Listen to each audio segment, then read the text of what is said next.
आज जिस तरह की कशमकश जमीन पर देखी जा रही, बहुत से इंडिकेशंस मिल रहे हैं, संकेत मिल रहे हैं, और इन संकेतों को पढ़ने वाले हमारे पास आज 4 सूरमा है और बाकी सूरमा महारथी हैं। मुझे नहीं लगता है कि ऐसा रिच पैनल जहां पर हर आदमी 30-35 वर्षों का एक तजुर्बा लेके चल रहा हो, हरियाणा को जानता हो। हमारे साथ हेमंत अत्री साहब हैं और मैं इनके फेस पर कह रहा हूँ, कहना नहीं चाहिए, फेस पर कह रहा हूँ कि जर्नलिज्म के किंग ऑफ हरियाणा। आज की तारीख में इतना अपडेटेड जर्नलिस्ट शायद नहीं होगा। हो सकता है कि नायक सिंह सैनी से ज्यादा डेटा जो है वो अत्री साहब के पास है। एक मेरा पहला सवाल अत्री साहब से, अत्री साहब क्या कह रहा है हरियाणा, ये तो बता दीजिए, फिर आगे बढ़ते हैं। दीपक जी, 1 बजे तक का जो पोलिंग परसेंटेज है, नमस्कार सारे साथियों को, 1 बजे तक का जो पोलिंग परसेंटेज है वो आया है 40.3%। और इसमें भी सबसे इंटरेस्टिंग बात यह है कि जिन एरियाज में जो बीजेपी के स्ट्रॉन्ग होल्ड थे उनमें ज्यादा वोटिंग परसेंटेज आ रहा है, खासतौर पे जीटी रोड बेल्ट, जो अंबाला, सोनीपत, ये जो है करनाल और ये वाली बेल्ट। और इंटरेस्टिंग बात और भी है कि वहां पर धान की कटाई भी चल रही है। तो आमतौर पे जब कटाई चल रही होती है तो आफ्टरनून में जो अपना पोल परसेंटेज वो तब बढ़ता है, क्योंकि मॉर्निंग में ठंडे मौसम में लोग खेती कटाई करते हैं। अब जो ये बताइए अत्री साहब, किसान कटाई कर रहा है वो तो ठीक है, मशीन पे पिटाई किसकी हो रही तो बता दीजिए साहब। देखिए, इसमें बड़ा इंटरेस्टिंग डेटा आ रहा है सामने दीपक जी। 42.3% जो हाईएस्ट था 1 बजे तक का डेटा अवेलेबल है ऑफिशियल की बात कर रहा हूँ। और ऑफिशियली तो मुझे बताया गया है कि 50% क्रॉस कर चुका है, लेकिन वो 1 बजे के बाद उससे हम 2 घंटे ऑलरेडी आगे। तो मान के चलिए जब हम बात कर रहे हैं 50 से 55% पोलिंग कम से कम हो चुकी है। और जो एक्सपर्ट्स हैं जो हमने अभी तक हरियाणा में देखा है उसका ये है दीपक जी कि बड़ा एक साधारण सा फॉर्मूला इस चुनाव में दिख रहा है। क्योंकि अपन लगातार कई दिन से बात कर रहे हैं, ऐसे संकेत है कि अगर जो वोटिंग परसेंटेज 70 से 72% रहता है, क्योंकि हरियाणा आपको पता है हमेशा से हाई वोटिंग स्टेट है, अगर 70 से 72% वोटिंग परसेंटेज रहता है तो फिगर वो आएगा जिसको हम पिछले 10 दिन से डिस्कस कर रहे हैं। कांग्रेस 58, तो हम लगातार कह रहे हैं, हमने कभी आज तक इसमें प्लस माइनस कभी नहीं किया है, आपको ध्यान हो। अगर ये फिगर पोलिंग का 75 क्रॉस करता है, जो कि एक बार किया भी था, 76% याद होगा आपको 2014 में, अगर वो फिगर क्रॉस होता है तो कांग्रेस पार्टी 65 से 70 के बीच में सीटें ले सकती है, जो अभी तक के थे। ओके। और उसमें इंटरेस्टिंग बात एक और बता दूं आपको, एक और भी ध्यान होगा, हमने कभी ये नहीं कहा कि भारतीय जनता पार्टी जो है मतलब वाइप ऑफ हो जाएगी किसी भी सूरत में। तो अब जो लग रहा है कि बीजेपी को 10 से 15 सीटें इतने हाई परसेंटेज ऑफ वोटिंग के बावजूद भी मिल सकती है। और उसका कारण है जो गुड़गांव वाली जो बेल्ट है, जो अहिरवाद वाली बेल्ट है, उसमें संधू साहब इससे सहमत होंगे शायद, क्योंकि ये लगातार उस एरिया में है। वहां पर मुझे अब लगता है कि 6 से 7 सीट बीजेपी को आज भी मिल रही है। तो जब 6 से 7 सीटें आपको 12 के चंक में से मिल जाती है तो बाकी एरिया के अंदर 7-8 सीट लेना, क्योंकि बाकी तो 78 सीट बची ना, तो उसमें तमाम तरह के मल्टीपोलर कंटेस्ट हैं और सारी चीजें हैं, उसमें बीजेपी को 6-7 सीटें, 8 सीटें और भी मिल सकती है। तो भारतीय जनता पार्टी 15 के फिगर के आसपास रहेगी। और तीसरा इंटरेस्टिंग फैक्ट और बताता हूँ आपको जो बहुत जरूरी है। अभी तक हम ये देख रहे थे कि भारतीय जनता पार्टी तमाम लोगों को तमाम तरीके से प्रायोजित और आयोजित कर रही थी।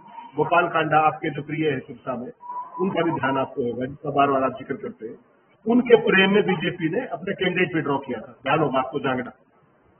वो सारा काम करने के बावजूद भी, तमाम अलायंसेस घोषित और अघोषित करने के बाद भी, पर्दे के आगे और पर्दे के पीछे करने के बाद भी, बहुत सारे इफेक्टिव थर्ड प्लेयर गेम में थे जो पर्दे के सामने थे, अलाइज और पर्दे के पीछे भी। इस हैवी पोलिंग में सबसे बुरा हाल उनका होने जा रहा है। और इसलिए कि जनता जो है बीजेपी के खिलाफ तो वोट डाल ही रही है। बीजेपी जहां भी चुनाव में जीत रही है, कुछ सीटों पर अहिरवाल में और इसमें, उसके कारण दूसरे वो वर्सेस वाला खेल वहां पर है। लेकिन बाकी जगह पर जनता के मन में वही बात चल रही है लगातार कि जो जेपी दलाल ने चैलेंज किया था ना, आपको ध्यान हो कि 6 महीने सरकार नहीं चलने देंगे, तो हरियाणा की जनता बड़ी भावुक है, उसने उसको दिल पे ले लिया। वो जेपी दलाल को भी देखना जा रही है और बाकी सारी स्टेट के अंदर भी जो उनका कभी भी संभावित सहयोगी हो सकता है उनका भी उपचार करने के मन में है। और उसमें जो ये इस तरह का जो बीजेपी खेल कर रही थी पर्दे के पीछे से, वो सारे निपटने वाले हैं मोस्ट ऑफ देम। तो जो इंडिपेंडेंट अत्री साहब, आप कह रहे हैं कि अगर आज जो वोटिंग है ये जबरदस्त वोटिंग होती है जैसा कि लग रहा है, और अगर ये 75% वोटिंग होती, यानी 100 में 75 आदमी, हर 75 आदमी घर से निकलता है, मौसम की परवाह नहीं करता, धूप की परवाह नहीं करता, मौसम तो सुहावना है, और मशीन पे जाके वोट दे देता है, 75% अगर वोटिंग है, तो आप अत्री साहब ये कह रहे हो कि कांग्रेस 65 के ऊपर जा रही है? यस, अगर 75 क्रॉस किया तो 65 से 70 के बीच में कहीं टिकेगी, और अगर 70-72 रही पोलिंग परसेंटेज तो 58 हो सकती है, 60 हो सकती है, 62। ओके, अत्री साहब पहले बाइट सुन लीजिए, सुनाओ भैया जरा, अम्बाला की पहले जनता लोगों को सुनाओ पहले। सुख और चैन से रहना चाहिए। अम्बाला की जनता दोबारा यहाँ पर गुंडागर्दी, कब्जे, दुकानों पर कब्जे, मकानों पर कब्जे नहीं लाना चाहती।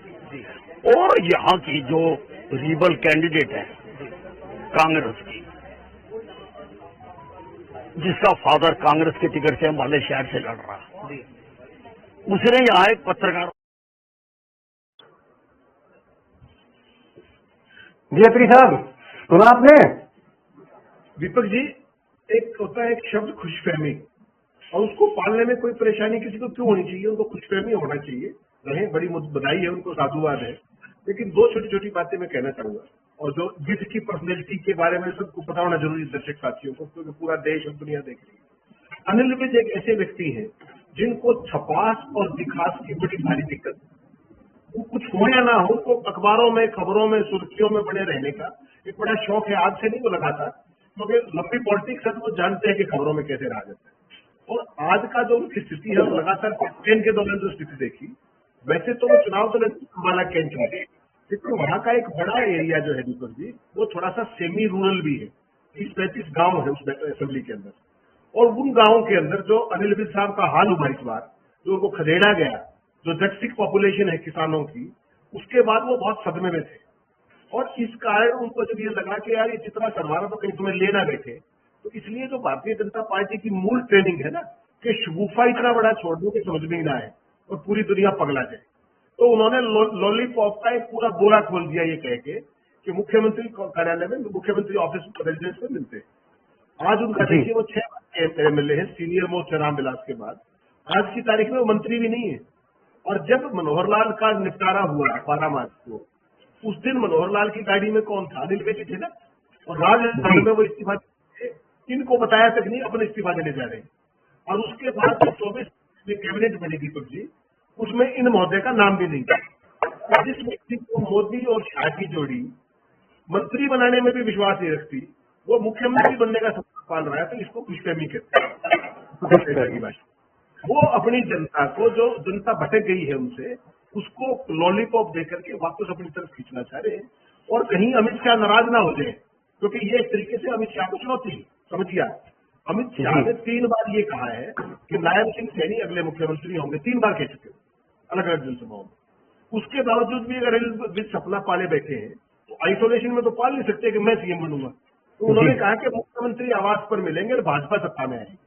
तो ये टिपिकल जो क्लासिक होता है ना, वो अपना भी काम चल जाए, ऑफेंड भी कोई ना हो, शगुफा भी फैल जाए, और हो सकता है 1-2% वोट। लेकिन अत्री साहब एक सीनियर लीडर हैं, और एक सीनियर लीडर हैं, चुनाव लड़ रहे हैं, मोदी जी से भी पुराने नेता हैं, और वो उनसे जब पूछा गया कि साहब आगे क्या, तो उन्होंने कहा कुछ नहीं, आप आइएगा मुख्यमंत्री निवास से मुझसे मिलिएगा।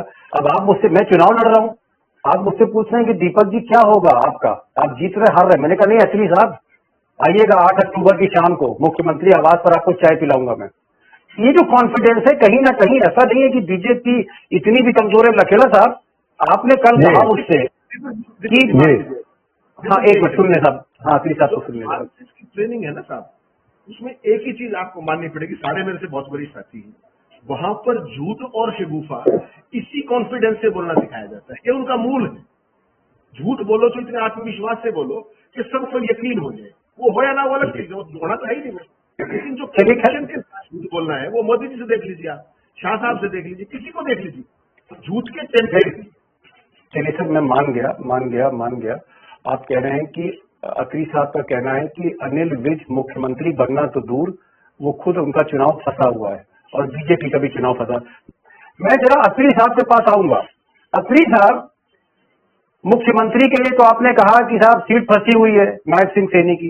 अब जरा डिप्टी चीफ मिनिस्टर की बात कर लें, क्योंकि आजकल हिंदुस्तान के हर स्टेट में डिप्टी चीफ मिनिस्टर है। जैसे महाराष्ट्र जाइए तो वहां देवेंद्र फडणवीस हैं, अगर आप उत्तर प्रदेश चले जाइए तो ब्रजेश पाठक और मिस्टर मौर्य है वहां पर। हर स्टेट में डिप्टी चीफ मिनिस्टर है। तो हरियाणा का जो डिप्टी चीफ मिनिस्टर है भले हट चुका है, ये जो दुष्यंत चौटाला है, कम से कम डिप्टी चीफ मिनिस्टर तो अत्री साहब जीत रहे होंगे, पुराने आदमी है, चौटाला परिवार से आते हैं। क्या दुष्यंत चौटाला आगे चल रहे हैं? आज उनके यहाँ जो वोटिंग पैटर्न है उनकी कंस्टिट्यूंसी में, आपका फीडबैक क्या कह रहा है? इस दुष्यंत चौटाला लीडिंग, इस Dushyant Chautala winning? Unmute unmute करिए। सॉरी दीपक जी, देखिए जो आपने सवाल किया बड़ा वाजिब सवाल है, लेकिन दुष्यंत चौटाला के बारे में आपने को एक जानना पड़ेगा कि वो 12 मार्च को भारतीय राजनीति के पहले अग्निवीर साबित हुए थे। भारतीय जनता पार्टी से उन्होंने समर्थन वापस नहीं लिया, उनको भारतीय जनता पार्टी ने दूर में से मक्खी की तरह निकाल के फेंक दिया। और जो उचाना सीट है वो हमेशा से हाई वोटर टर्नआउट की सीट रही है, पूरा जींद जिला, अकेला उचाना नहीं, पूरे का पूरा जींद जिला, और वो चौधरी देवीलाल की ट्रेडिशनल वोट बैंक किया है। पिछली बार आपने देखा था कितने मैसिव मार्जिन से जीतते थे, लगभग 50,000 वोटों से। इस बार दुष्यंत चौटाला का केवल इतना है, अगर आप एक लाइन में कहें कि अगर वो अपनी जमानत बचा पाए तो उनके लिए बहुत जमानत। साहब क्या कह रहे हैं आप? तो लग रहा है आप मेरी रैगिंग कर रहे हो क्या? मैं जो सवाल पूछता हूँ एकदम तिरछा जवाब देते हैं आप।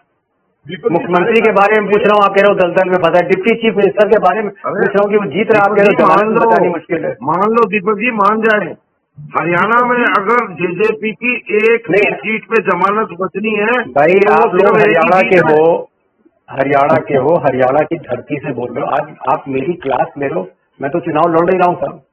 मैं कोई सवाल पूछता हूँ, आप इतना उल्टा जवाब दे रहे हैं अखिलेश साहब।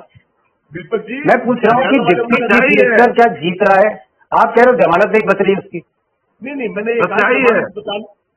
अगर वो जमानत बचा पाए तो वो जीत से कम नहीं है, मैं ये कह रहा हूँ आपको। पूरे हरियाणा में कहीं जमानत नहीं बच रही। अगर अंसारी साहब, नहीं अत्री साहब रुकिए भाई, अत्री साहब थोड़ा मेरा सिर घूम रहा है। अत्री साहब, कैप्टन अभिमन्यु, जिस तरह की संधू साहब बात बता रही है, तो गांव तक पहुंच गए और बहुत करीब से जानते हैं कैप्टन अभिमन्यु को। उनके गांव की रिपोर्ट इन्होंने दे दी और हमारा बड़ा सौभाग्य जो दोस्त देख रहे हैं कि हमारे पास ऐसे ऐसे सूरमा रिपोर्टर बैठे हैं कि जो सीधे गांव तक पहुंच जा रहे हैं। अत्री साहब, कैप्टन अभिमन्यु का हारना, सबसे रिचेस्ट पॉलिटिशियन का हारना, एक जाट पॉलिटिशियन का हारना, एक ऐसे पॉलिटिशियन का हारना जिसका रुतबा बरसों से हो हरियाणा में, और ऐसा कोई नेता ना हो जो नमस्कार झुक के ना करता कैप्टन अभिमन्यु से। कैप्टन अभिमन्यु की हार का मतलब क्या है कि बीजेपी कहां खड़ी हुई है? दीपक जी, ये जो सवाल है इस पर हमने पहले भी कई बार चर्चा की है, ये बहुत साधारण जवाब है और इसको सारे पैनलिस्ट साथी स्वीकार करेंगे। हरियाणा के अंदर जो भारतीय जनता पार्टी ने लगातार 10 साल तक फला बनाम सलाम, मैं नाम किसी का नहीं लेता कभी भी, फला बनाम सलाम की जो राजनीति की है, ये उसका आउटकम ना केवल कैप्टन अभिमन्यु है, बल्कि भाजपा के जितने भी जाट कैंडिडेट है, भाजपा के 18 से ऊपर जाट कैंडिडेट है हरियाणा में आउट ऑफ 90। आप तराशी देखिए उनकी। कैप्टन अभिमन्यु ने ऐसा नहीं है कि उन्होंने इस निर्वाचन क्षेत्र में काम नहीं किया। उन्होंने जो भी सामूहिक काम होते हैं, विकास के काम होते हैं, जो वो मंत्री थे 2014 सारे काम किए। उसके बावजूद किसान आंदोलन के दौरान जो उनका रोल रहा, आंदोलन को समर्थन नहीं किया और रहा दूर रहे, वो सारी चीजें और जो भाजपा की जो नीतियां रही है जाटों को आइसोलेट करने की, उसका फॉलोआउट देखिए आप क्या है कि अकेले कैप्टन अभिमन्यु नहीं, जितने भी इस वर्ग के प्रत्याशी उनके हैं, उनकी त्रासदी केवल समझिए आप। जो भाजपा के टिकट पर इस वर्ग का प्रत्याशी है, उसको जाट तो जाट नहीं मानते, वो तो कहते हैं तो बीजेपी का है। और जो जितनी भी बाकी 35 जातियां हैं, वो ये कहती है कि ये तो जाट है, तो वो बेचारा ना 3 में रहा ना 13 में। उन सब की यही दुर्गति होने वाली है, जो कैप्टन अभिमन्यु से एक उदाहरण है। आप ओम प्रकाश धनखड़ का देख लीजिए, वो भी सीनियर मोस्ट थे, वो भी बीजेपी के अध्यक्ष रहे हैं, सब कुछ है, कोई कमी नहीं है, सबके सामूहिक काम किए हैं। देखिए इंडिविजुअल्स के काम तो नहीं करते हैं, सामूहिक काम खूब किए हैं, विकास खूब कराए हैं, बजट खूब लाए हैं। उसके बाद जो सब कैप्टन अभिमन्यु का आपराधिक इतिहास है, गुंडा वाली छवि है, बाहुबली की छवि है या शरीफ आदमी है? नहीं नहीं, बहुत ही शरीफ आदमी है, पूरा परिवार आर्य सामाजिक परिवार है, किसी तरीके का कोई उस तरह की चीज। ओह माय गॉड, इसका मतलब क्या है? आदमी शरीफ है, आदमी शरीफ है, आप कह रहे हैं उसने काम भी किया है, पैसा भी बांटा है, पैसे वाला भी, यानी पैसे वाला है, पैसा बांट रहा है, शरीफ है, गुंडा नहीं, उसके बाद हार रहा है, यानी कहीं ना कहीं खट्टर का साया है इनके ऊपर। No no no, it's a right man in a wrong party, it's as good as that. मैं ये जानना चाह रहा था अत्री साहब, जरा आप बताएं कि विनेश फोगाट ये क्या लीड ले रही है? इनकी सीट आपको फंसी हुई दिखती है, क्योंकि कुछ लोग कह रहे थे कि जो इनकी सीट है वो बहुत सेफ नहीं है। नहीं अत्री साहब, दीपक जी जो 1966 से लेकर अब तक 58 साल में जुलाना सीट जहाँ पे दिनेश जीत हुई जी की, वहां पर कांग्रेस केवल 3 बार जीती है। ओहो, इतनी टफ सीट है, वेरी टफ। और कल शाम को जब हम आप और शो कर रहे थे तो हमने भी ये कहा था कि she will win but with a narrow margin. लेकिन आज जो कंस्टिट्यूंसी में पोलिंग का ट्रेंड आया है, जिस तरीके की हाथापाई भी हुई है सत्तारूढ़ पार्टी वालों ने जो नाटक किया है, इससे बड़ा साफ है कि विनेश फोगाट बड़ी कंफर्टेबली चुनाव जीते, कंफर्टेबल। Okay, comfortable. लेकिन एक चीज नजीर साहब जानना चाह रहा हूँ, एक चीज और जानना चाह रहा हूँ, क्योंकि आप सरकारी तंत्र को समझते हो, आप सरकारी तंत्र को समझते हो, हरियाणा को समझते हो। पुलिस, होमगार्ड, पैरामिलिट्री और तहसीलदार और जितने भी वोटिंग कराने वाले ऑफिसर्स हैं, सारे लोग हैं, कलेक्टर हैं, डिस्ट्रिक्ट मजिस्ट्रेट हैं, ये जो सरकारी तंत्र है जिसमें पुलिस भी है, जिसमें IAS अफसर भी हैं, जिसमें स्टेट ऑफिसर भी हैं, इनका इस वक्त रुख क्या है? क्या ये लोग अभी भी पर्दे के पीछे मोदी शाह के साथ हैं, बीजेपी के साथ हैं, या ये जो अधिकारी हैं, पुलिस है, जो तंत्र है, ये भी मिजाज संभल रही है? इनका क्या व्यू है इस वक्त? बहुत ही अच्छा कि आपने ये सवाल मेरे से पूछ लिया। जो अपने लखेड़ा साहब कह रहे थे उस बारे में मैं इंटरव्यू करना चाह रहा था। देखिए, हरियाणा के जो बातें तो सारे देश के आप जानते हैं, जो नौकरशाही है वो देश की सबसे बड़ी मौसम वैज्ञानिक है, देश की सबसे बड़ी, और ये मान के चलिएगा। और हरियाणा वाले तो रैंक अपॉर्चुनिस्ट है, रैंक अपॉर्चुनिस्ट। हरियाणा से घटिया नौकरशाही आपको धरती पे नहीं मिलेगी। वो मौसम सूंघ लेते हैं, आप तो देखते हैं ना, वो सूंघते हैं। आज की तारीख में स्थिति है जो लखेड़ा सर कह रहे थे कि वो खेल करेंगे, ये करेंगे, वो करेंगे। नंबर 1 तो ये चुनाव दीपक जी जनता बनाम बीजेपी। नंबर 2 नौकरशाहों को ये पता। अच्छा, दूसरी बात है कि कांग्रेस जो भी सीट जीतेगी वो बड़े माध्यम से जीतेगी, बीजेपी जो भी सीट जीतेगी वो थोड़े माध्यम से जीतेगी। ऐसे में वो सब खेल कर पाना, वो पोस्टल बैलेट वो कब होते हैं? तो मार्जिन 1000 से नीचे हो। यहाँ पर कांग्रेस के मार्जिन बहुत टॉप एंड पे है, कुछ सीटों को छोड़ दे, अदरवाइज कांग्रेस भी जीतेगी, बड़ा कंफर्टेबली जीतेगी। और इस माहौल में जब ये साफ दिख रहा है कि कांग्रेस पार्टी की लहर है, हवा है, सत्ता में आ रही है, कोई भी ब्यूरोक्रेट हरियाणा का उस तरफ मूव ही नहीं करेगा। फॉरगेट अबाउट डूइंग एक्सपेक्टिंग और एक्सपेक्टिंग, नोबडी विल डू। और बाहर जनता इतनी होती है काउंटिंग सेंटर्स के बाहर, जो इलाज करेगी तो आप समझ सकते हैं। हरियाणा वाला को तो इलाज ही करना आता है, बस बीजेपी का इलाज कर रहा है, पब्लिक इलाज कर देती है। हरियाणा के लोग तो गर्दन का सरिया ही निकालते हैं दीपक जी, और कोई काम नहीं करते। आप क्या समझ रहे हो, ये चुनाव हो रहा है क्या? ये भारतीय जनता पार्टी का इलाज हो रहा है, चुनाव नहीं हो रहा। आप इसको गलत समझ रहे हैं। हरियाणा की जनता, नहीं तो ये वोटर है या कंपाउंडर है जो सीधे इंजेक्शन लगा रहा है? कौन है, वोटर है कंपाउंडर है? ये सारे हरियाणा की जनता वोटर है या कंपाउंडर है जिसके हाथ में इंजेक्शन है? हरियाणा की जनता प्रोफेसर है और पैसों का इलाज करना जानती है, सदा किया है और इस बार भी कर रही है। ये समझ लीजिए आप। ये किसी को कभी भी दीपक शर्मा को चुनाव जिताने के लिए वोट नहीं डालेंगे, ये मेरा इलाज करने के लिए वोट डालेंगे। ओके, तो ट्रीटमेंट हो रहा है। आप कह रहे हैं कि ये वोटिंग डे नहीं है, ये ट्रीटमेंट डे है। आज के दिन इलाज किया जा रहा है, आज के दिन इलाज किया जा रहा है, और इस इलाज के बाद जो नतीजा आएगा, जो ब्लड रिपोर्ट आएगी, वो 8 अक्टूबर को आएगी। पता लगेगा भाई किसका क्या हाल है।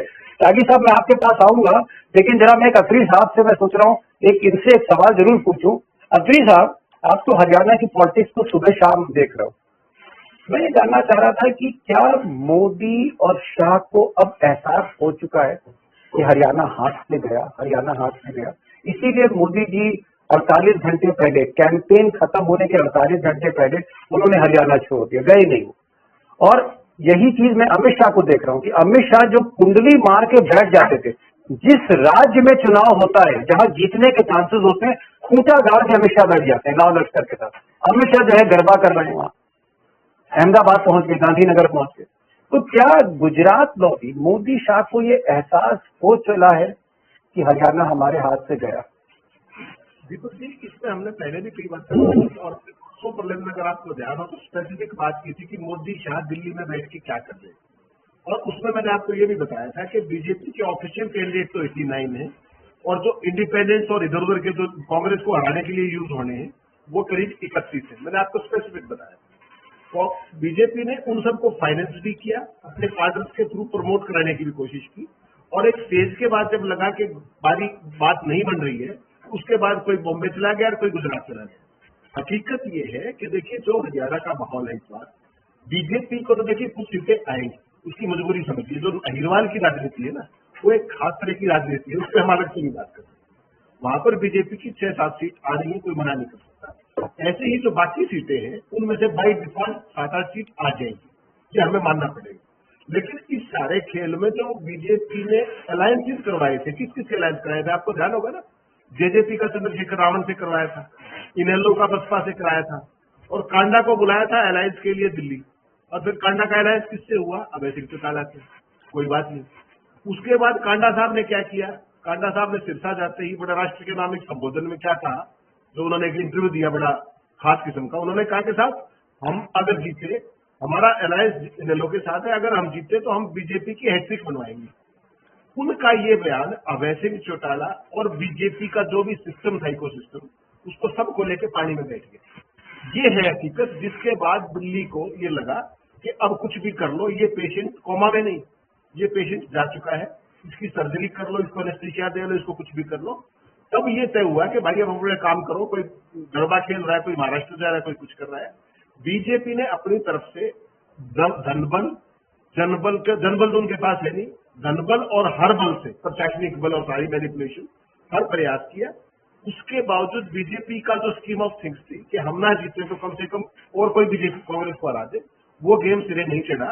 और उसके बाद ये दोनों, वो जो चंद्रगुप्त आप बताते हो, वो दोनों जने अपने दिल्ली से उड़ गए। हकीकत ये है। अत्री साहब कह रहे हैं कि चाणक्य, अमित शाह और चंद्रगुप्त मौर्य यानी मोदी जी, चंद्रगुप्त मौर्य और चाणक्य दोनों को ये एहसास हो गया कि ये मैदान जा रहा है, इसलिए एक आदमी महाराष्ट्र में बैठा हुआ है, एक आदमी गुजरात में आज बैठा हुआ है, और कई दिन पहले उन्होंने सरेंडर कर दिया। मैं अत्री साहब आपसे जरा अपडेट जानना चाहूंगा, क्योंकि 3 बजे का वोटिंग पैटर्न आ गया होगा कि कितना वोटिंग परसेंटेज हुआ है 3 बजे का। तो मौजूदा डाटा क्या कहता है, लेटेस्ट डाटा क्या बता रहा है इलेक्शन के बारे में अत्री साहब? दीपक जी, मैं उसके लिए बार बार इशारा कर रहा था आपको। 3 बजे के डेटा आ गया है, फिगर्स आ गए हैं, और जी ब्रेक करिए। तो जैसी की उम्मीद थी 49.13% पोलिंग ऑलरेडी हो चुकी है। ओहो, 50%। 3 घंटे की पोलिंग बची हुई है। अगर आप चाहें तो मैं आपके दर्शकों के लाभ के लिए थोड़ा सा डिस्ट्रिक्ट वाइज बता दो, इसमें टेक 30 सेकंड। हाँ, जल्दी बता दीजिए, जल्दी। अम्बाला में इट इज 49.39, भिवानी में it is 50.31, Charkhi Dadri it is 47, Faridabad it is 41, Fatehabad is 52.46, Gurgaon is 38.61 metro culture urban area, Hisar is 51.23, Dadri is 49.68, Jind is 53.94, Kaithal is 50.59, Karnal 49.17, Kurukshetra 52, Mahendragarh 52, Mewat very important, all three seats, Mewat is 56.55, Palwal 56, Panchkula 42, Panipat 49, Rewari 50, Rohtak 50.6। अब मुझे एक चीज बताइए अत्री साहब, ठीक है 22 जिले हैं, मैं एक चीज जानना चाहता अत्री साहब, माफी चाहूंगा आपको डिस्टर्ब किया।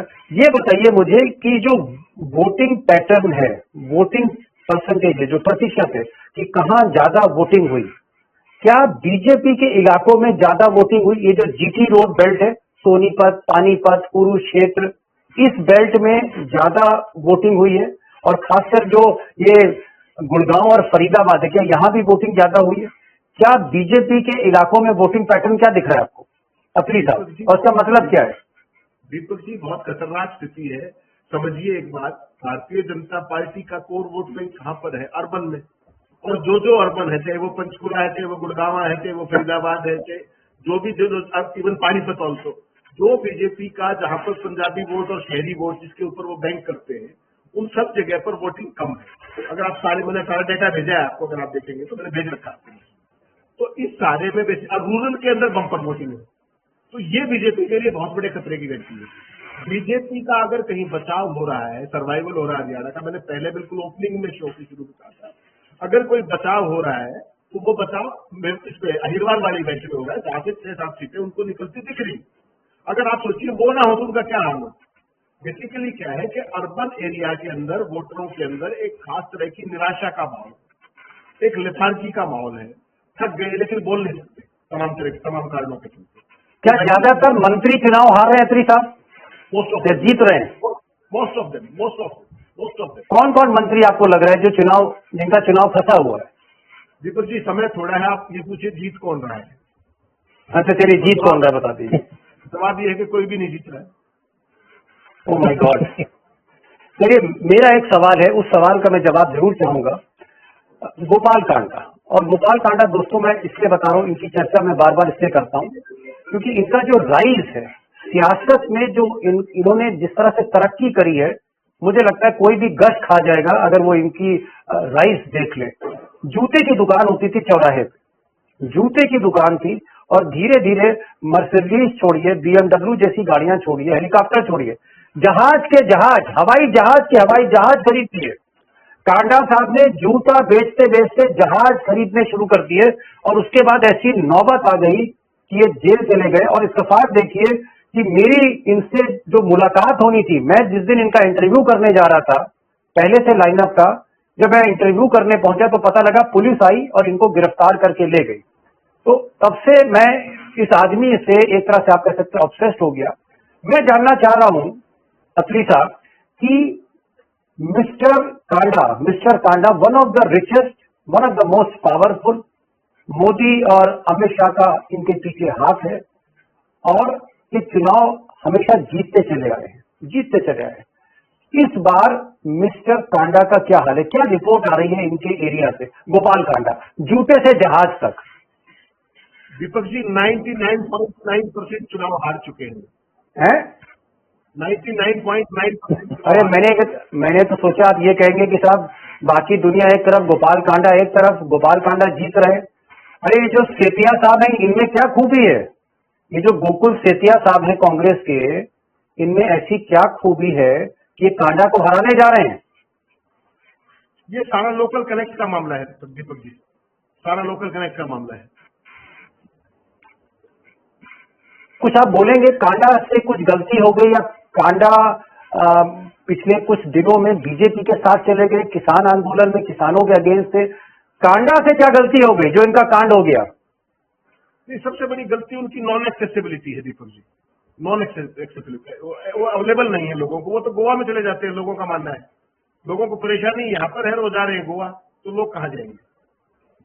मैं फाइनल एक आपको चाहता हूँ, रात में आपको मैं फिर आमंत्रित कर रहा हूँ, त्यागी जी भी आएंगे, लखेड़ा साहब भी आएंगे, और रात को जब एग्जिट पोल की बारात निकलेगी तो आप सब मेहमान होंगे। त्यागी जी मैं आपके पास आ रहा हूँ।